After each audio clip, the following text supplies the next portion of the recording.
All right, welcome to sunny San Antonio. We're kicking off our press conferences today. We'll start with the Texas defense.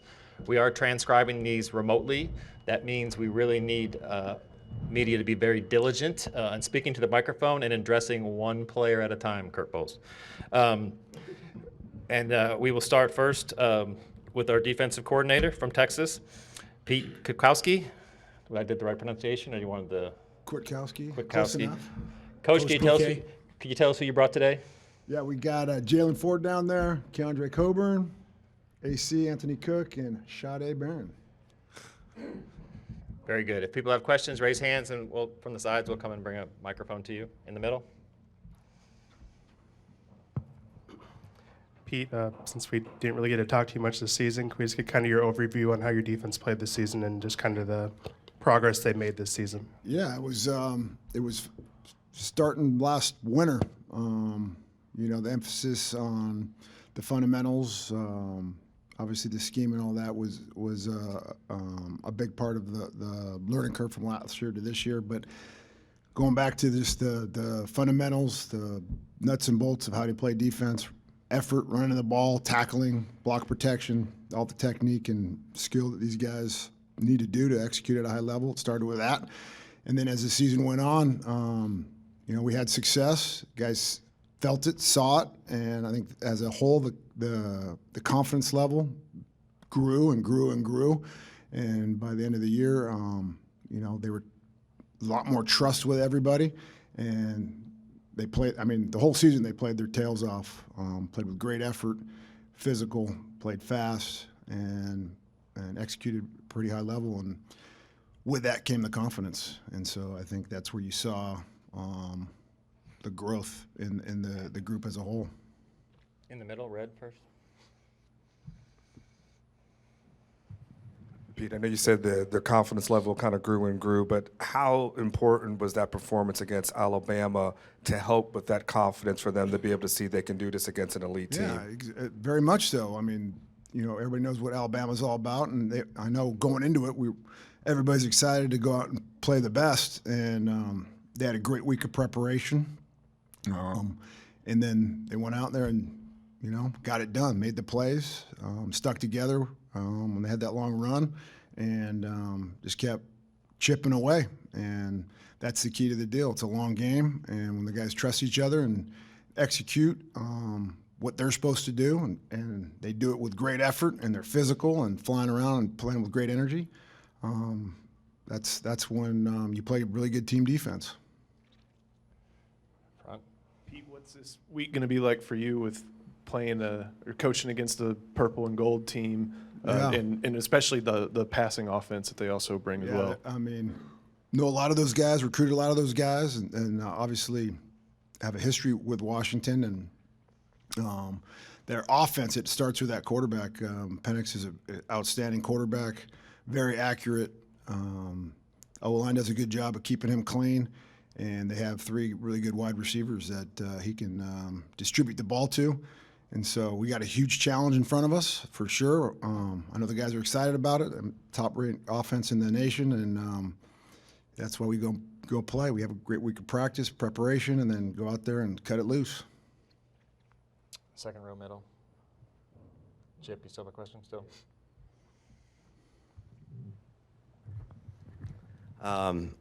Well, I'd like to ask all y'all, but I'll start with Jalen and then Jade. What have you seen from Washington on film? What kind of problems do they present? And is this the marquee matchup of this game, y'all's defense against their offense? I think as we watch film, we noticed that Washington have a lot of creativity. As Coach said, they got a great quarterback, and I think they just do a great job of creating mixed matches for their receivers, or just getting their even their running backs involved in the pass game. We noticed, they run a lot of concepts, kind of man beaters and stuff like that. And then I think the matchup, I think it'll be pretty good for us. I think we had a great week of practice. And I think it's just something, we can build on. And another challenge for us to go out there and play, have fun, and show how much work we put in this year, and just continue being strong. Just after watching, just to hit on what Forrest said, just with the connections and stuff, and having a great quarterback. The quarterback trusts number 1 and 2. He loves to get them the ball. They both got a lot of receptions and stuff like that, but they're trying to hit them on fades and big posts. So they're trying to just expose us, but it'll be a good battle on 50-50 balls at the end of the day. At the end of the day, our back end and our DBs, we're going to be ready to play, and it's going to be a great matchup. Thank you, Jaden, and then Sade. In the front, middle, and then here. Jalen, Alvis, is for you. Obviously you had such a great season, outstanding season, and you actually have options at this point. So I'm sure I won't be the only person that's ever asked you, but where are you as far as returning to Texas for next season? I think right now, I just really been focused on Washington and just enjoying this Alamo Bowl with my teammates. Which I consider my brothers. All of us. We're spending Christmas together. This is really just my family. So, kind of just keeping my head where my feet are. I think is just my main focus right now. And then we'll just go from there. Thank you, Jalen. Front. Hey, Coach Kwiatkowski, for you. That's not the answer we wanted to hear, Jalen, but that's all right. Want to go again? Coach, for you, if you had to pinpoint one thing about Penix that he does well, what would you say it is about his game that he does effectively well? He's poised. He makes good decisions. He's really accurate, extremely accurate. Puts the ball in where the receivers can make plays on it, and he's done it consistently every week. Kirk, do you have a question? For Jalen and Keandre, is there one team that Washington compares to that has a lot of likeness to that y'all played this year? And what would you say their main strength is, other than just a great quarterback? I could probably say right now, looking like probably Texas Tech, because Texas Tech likes to throw the ball a lot, and they're gonna play a 4-down plays. I mean, not even on 3rd down, they're gonna play on 4th down, and we've seen a lot of that from Washington. And they got some great athletes, receivers too, and they got a great quarterback. And I just feel like they protect the quarterback well. I mean, you probably don't want to say that's a strong, but I think it is because if quarterback will get sacked, he's comfortable. He's in there making plays. They could call the type of offense they want to call. So when you protect your quarterback and he don't get hit, I mean, the offense is really moving smoothly, and then you can execute a lot of plays that you want to run and go against the defense for. So I think they really do good at protecting the quarterback, or really just doing plays to where the quarterback don't get hit. So I think they do good with that. Kind of like what he said. I think watching film, they definitely resemble Tech in their style of offense. They throw the ball a lot, and they work a lot. They work a lot in space with the receivers. And I think one thing that stands out is they're really good on being ahead of the sticks. When it comes to like 3rd down, kind of like what he said. They have a lot of 3rd and shorts or manageable stuff, not too much where they're backed up or anything. So obviously they have a good game plan going in, and just keep drives alive and get points. So. Thank you, Grounder. And then Jalen in the front, right? Hey, Pete, going back to the previous question, you talked about how your defense played this year, but to add on to that, what kind of defense do you have? How would you characterize these young men? Tough, physical, relentless, and then really good hard workers.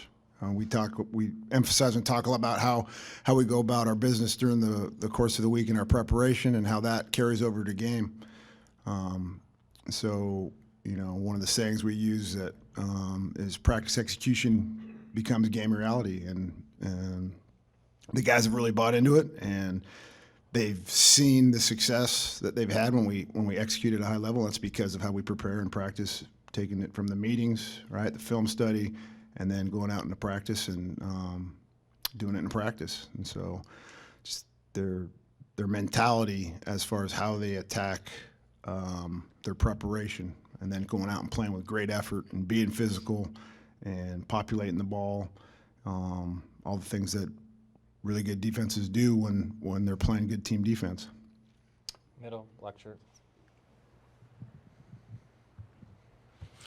Pete, how would you describe the year Jalen's had for you, just in terms of his importance at inside backer? And then I know the Big 12 coaches voted how they voted. Did you feel like he should have been the Big 12 Defensive Player of the Year? Yeah, Jalen's had an unbelievable year. It started last offseason. You saw the change in his focus and his consistency and his attention to detail when it came to diet, workouts, just all the stuff that goes on behind the scenes that he does with Coach Becton and the strength staff, and then his level of understanding. The defense grew, his communication grew. With that, the confidence grows, and then he goes out and makes plays. And it's, again, it's a credit to these guys and how they go about their business week in and week out, preparing for the next opponent. And so his ability to create turnovers, make turnovers, right, get the ball on the ground, get guys lined up, set in the front, making the checks. There's a lot that goes into it other than just the physical stuff you see, and his growth has been awesome. I mean, that's why. I mean, when as a coach, Coach Cho, myself, all our coaches, when guys do that, that's the satisfaction. That's we're doing something right, and the guys buy-in. All these guys buy-in. It starts with that, and so they trust in us. We trust in them. They trust each other, and then the guys that make plays, like Jalen, like all these guys, they go out on Saturday, whatever day that is, game day, and cut it loose, and let's go. I'll go middle, Chip, and then Kirk, and then middle.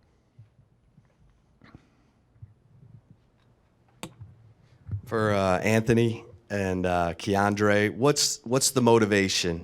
A lot of times bowl games comes down to which team wants to be there the most. What's the motivation for Texas? I mean, for me, I just feel like, like Jay Ford was touching on it. We family. We spent Christmas together, battle with these guys in the summer, looking at their face when they down and runs. They looking at mine. We pushing each other. So it's much bigger than, just, the game. Like, we build relationship bonds. So I feel like, I owe it to them to finish the season strong. And I feel like they feel the same. I mean, saying what Cook said, I mean, we here. Why not? It's another opportunity to have competition and go get somebody else. I mean, Coach Davis preached to D-line saying that in NFL you play 17 weeks. I mean, we only play 12 weeks, and so why not play another week? What is it going to do to us, just to go out there with my brothers and grind? I mean, we dominated, I feel like, all year. I love these dudes up here. I mean, just for Texas, I mean, it's just another opportunity for us to just showcase our skills and just showcase our skills against somebody else. I mean, it's a different conference. I mean, Pac-12, so why not just go play and have fun? Front left, Kirk. Yeah, for Anthony. Could you describe their main two receivers, McMillan, Odunze, what their skill set looks like? Yeah, I mean, they touched on it. All their receivers, 11, 1, 2, like all of them. They good at what they do. They can make plays in space, and they make good contested catches. So, we're going to have a challenge on our hand, but like any challenge, as far as this season, we embraced it. So, we're looking forward to it. Middle, red. Pete, a little off topic though. You guys just had a really good signing class for the 2023 recruits. Can you maybe just speak on the recruiting of those guys and maybe speak on some of the individuals from that class that kind of stand out in your mind? Yeah, there's a lot of them, but like these guys talking about the bond that they have and the relationships that they've built over the years, and that's what recruiting is. And so as coaches, you go out and you're recruiting these guys, and you're trying to build those relationships with them. And at the end of the day, I think that's what we did, and that was the difference between us getting them. But the Anthony Hill obviously is a really good linebacker. I mean, he's still a kid, but I mean, if you've watched him, he's fast, physical. He loves football. A lot of these guys, all these guys, that's one of the traits that we're trying to identify. The guys that love football, are into football, like the grind, more so than the recruiting part of it. We get it. The recruiting part is the recruiting part. It's fun. It's exciting. But at the end of the day, we're trying to find those guys that really like to compete and love the grind and the preparation part of going out. You only get 12 guaranteed 12 opportunities every year, and these guys are working their tails off to 365 days a year for those 12 opportunities, and so. That's one of the traits that we try to identify in these guys, and so Anthony's got that. Darian Gillette, the linebacker class is outstanding. I think Sadir Mitchell, he's a big guy, big-bodied guy that's going to come in, and we think he's going to be able to contribute. We'll see. But the other thing about all these guys, I can't remember the exact number, but there's close to half a class that's going to be here in the spring, and be able to get in the winter workouts, get adapted and acclimated, and then the guys that we got coming back, build that bond with them, and that these guys can show them the ropes. We'll go two more. We'll go front and front. Either Anthony or Keandre, you kind of touched on this beforehand, but as seniors, why did you decide to play in this game and not opt out and get a head start in your NFL draft prep? Again, why not just put out some more film out there? We're going to get the number 12 team in the nation. Why not go out there and go get some good competition? And then plus, I grind with these dudes from the start. Why not finish with them? Not harp on anybody else. I just feel like in my position, I felt like I needed to do this, and plus just show the NFL that I could consistently play weeks and weeks, and just showcase some more skills. And then plus, I love them. I love Texas. Why not finish with a bang? I didn't want to be 30 or 40, be like, I should have played in that game. So I'm playing in it now. Yeah, pretty much what Coburn said. Thank you.